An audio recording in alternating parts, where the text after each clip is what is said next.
तो काम ये नहीं भी तुम अज कर गए जे अज करो तो तस्बीह फिरते रहो, मेरा जिक्र का टाइम है, लेट हो रहा है। लोगों की जमीना खाओ, लोगों का माल खाओ तो जिक्र करो तस्बीह, ये नहीं अज होंदा। अज ये होंदा कि तुम अपने अरकान जिहड़े ने फराइज वाजिबात अदा करो, उन्हों का ख्याल रखो और नफली इबादत की बजाय लोगों की नाल खिदमत और मदद करो। नमाज जाके निचली 100 रकात नमाज, मेरा तो ना कुछ तेरा तो ना कुछ मेरा, नहीं। हज ना है मुहब्बत और मवद्दत दा, हज ना तस्बीह फिरन दा नहीं है। इससे पर किसी हज दे किसी रुकन च अल्लाह और रसूल ने कोई वजीफा मुकर्रर नहीं किया, कोई नमाज मुकर्रर नहीं की,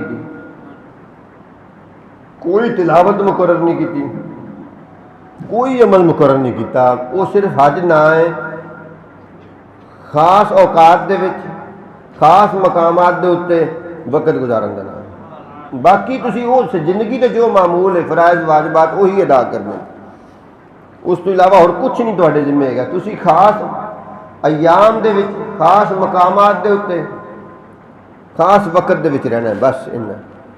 ते करना की है, आसे पासे वालों का ख्याल करना।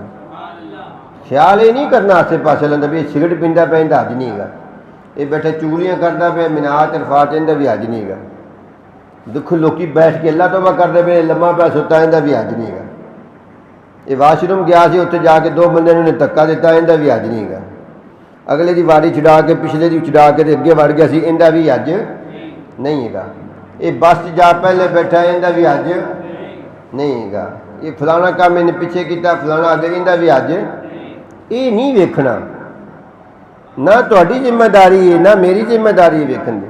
कोई आलिम है, साहिब इलम है, साहिब अमल है, साहिब तकवा है, वो किसी कोई बड़ी खराबी वेखदा है, उहदे वास्ते जरूरी कि मुहब्बत प्यार नाल जरा अच्छे तरीके नाल ऐसे अंदाज उन्होंने समझावे कि उन्होंने महसूस भी ना हो तो गल भी समझ जाए, कोई लड़ाई झगड़े फसाद की सूरत ना बने तो गल भी समझ जाए। तो फिर अगर वो नहीं समझता इहदे ते फिर जरूरी नहीं कि उहदे ते दबाव पावे तो उहदे हज दे उत्ते कांटा ला देवे भी इहदा हज ही को नहीं हुआ, ये 2 रकातां पढ़दा पे इहदा हज, ये 4 पढ़दा पे इहदा हज, ऐसा कुछ नहीं है। ख्याल रखना नाल वालियां दा भी अगर कोई कमी बेशी किसी को कोई जरूरत है, कोई मजबूरी है, कोई तकलीफ है तो उनकी मदद करो, उनकी मदद करो,